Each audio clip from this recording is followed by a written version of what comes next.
Great. How about you, Bobby? How did you find the Hearties and the show, and Sure. then end up organizing this event, Sure. HardyCon, the family reunion, Hearties Family Reunion? Sure. Like Camille, I actually found it by watching Christmas movies in 2013, and they were doing some previews for the show, and I was a fan of Little House on the Prairie, and I just love going back. I love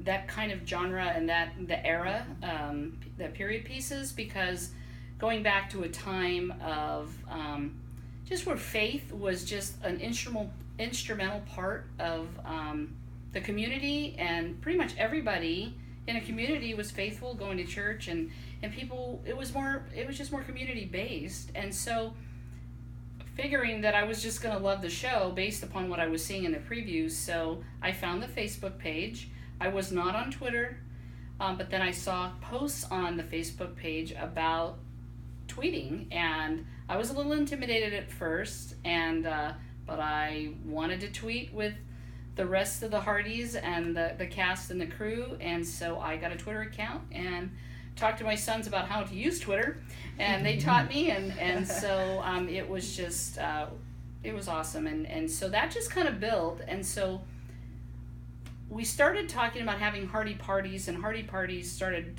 taking place throughout the United States, and so we wanted to have a Southern California Hearty party. So we did that. We met kind of centrally located, and on that very first party, Brian Bird, one of the executive producers, came, and he spoke to us for 4.5 hours and answered questions about the show.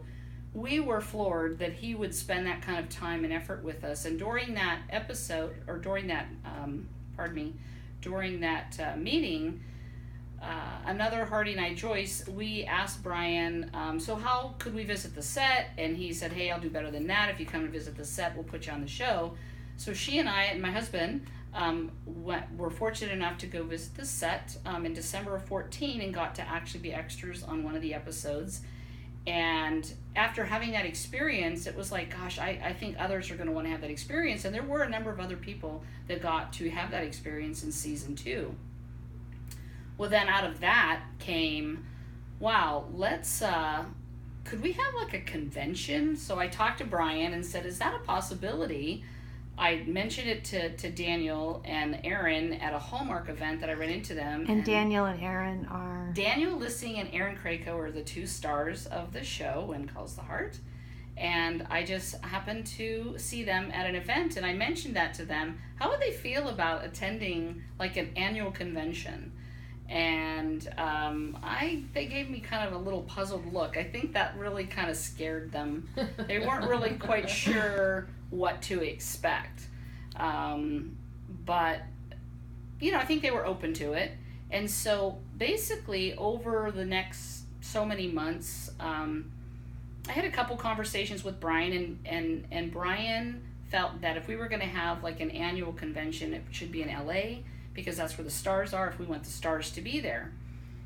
Well, then I was speaking to another person, Mary Jo, who was on the planning committee for this HFR 2016.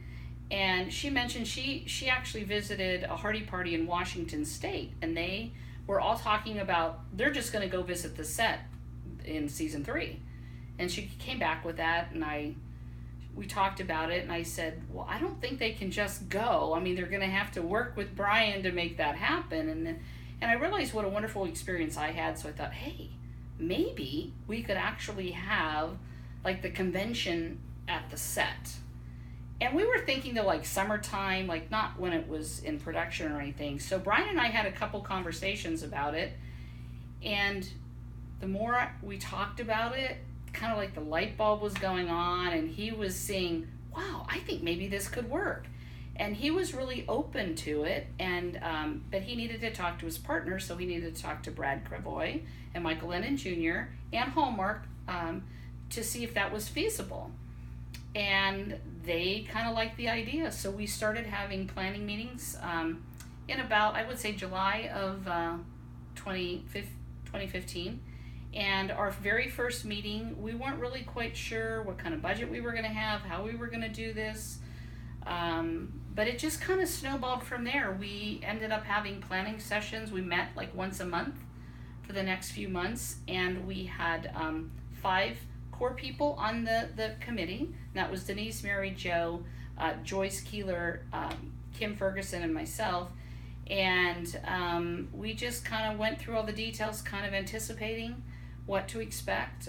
We identified a budget, came up with an amount to charge, and we established an email account to kind of work through this, and that was Hearties Family Reunion at gmail.com.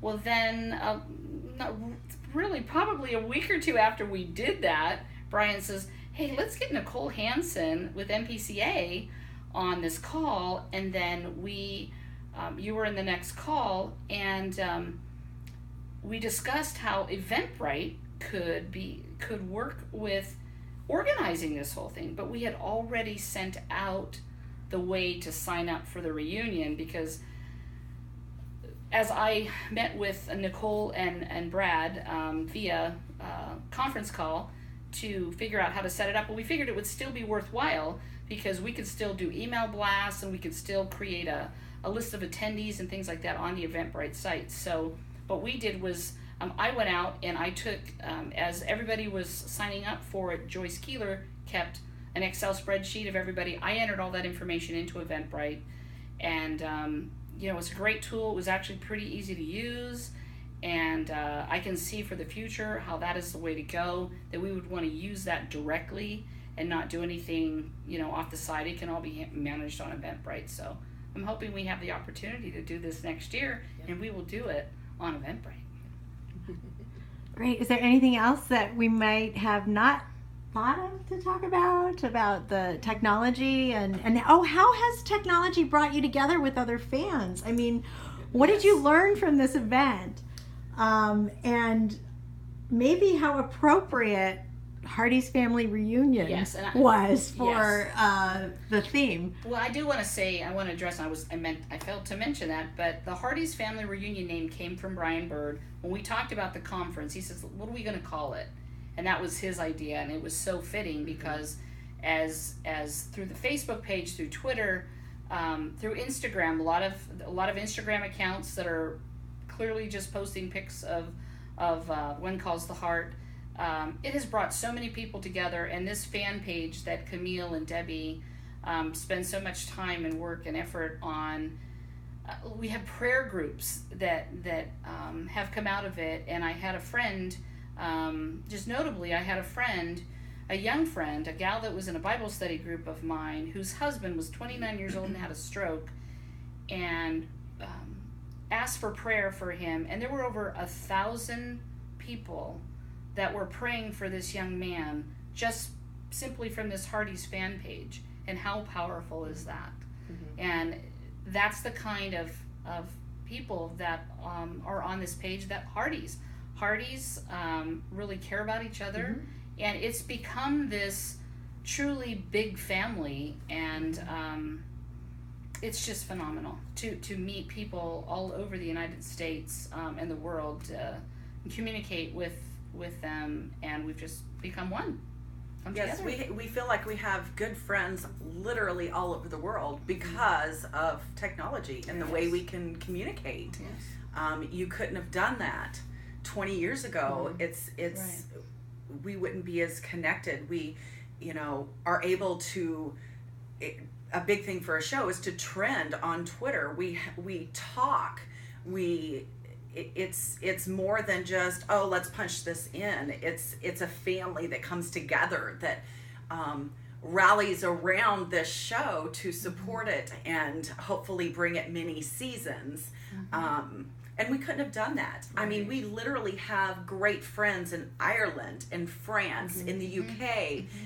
everywhere. It's not even just, the United States. Mm-hmm. Other places are picking up When Calls the Heart and are showing it now, and it's amazing how we are a family. Like Bobby said, mm-hmm. it's not just a place to kind of talk on. Right. On it's not Facebook. Just about the show. It's become bigger than the show. It is bigger than the show. Definitely. Mm-hmm. It's funny because I don't know, because of technology, we're able to do this. If you were a fan of a show, 20 years ago, you wouldn't have had this kind of a fan base that not only, reaches out and tries to spread the word, but actually connects with one another. And we have these people forming these unusual bonds of friendship, people who aren't meeting in person, but you feel like you're so connected with these people. And it's like, this isn't something you could have done back when Little House on the Prairie was on, but you probably would have seen this kind of camaraderie, Yes. I'm guessing, in a show that makes my values feel respected. And then it's so wonderful to find other people that have those same values, and you just bond with that. So I'm sure a lot of shows have a lot of fans, but there's just something about this show that makes people want to connect with each other. So it's the combination of what the show does. It literally calls the heart, and technology and social media has allowed those hearts to actually connect. Yes, and it is so important for the fans of When It Calls the Heart. They want to work on getting more seasons after more seasons, to set the Hearties themselves rally together and set records in Hallmark's history of social media. That's amazing. That Hearties would, could do this. Absolutely. And I want to say, and it starts at the top. From my perspective, it starts at the top with the executive producers and what they have set out before them. The cast, the crew, they all say how much of a family that it is. And speaking with Lori Loughlin about it, she said that she's never experienced this other than Full House, and that was like 25 years ago. And she's been in the industry for a long, long time, and there's just nothing like this group of people. Cast, crew, and the crew fans, says the same thing too. The crew says the same thing too. They love it. The parents of the child actors that are on there love their children being on the show. And it's to what Camille said, and it's just this community that's been created, and the shared values that we have that just brings us all together. I'm humbled by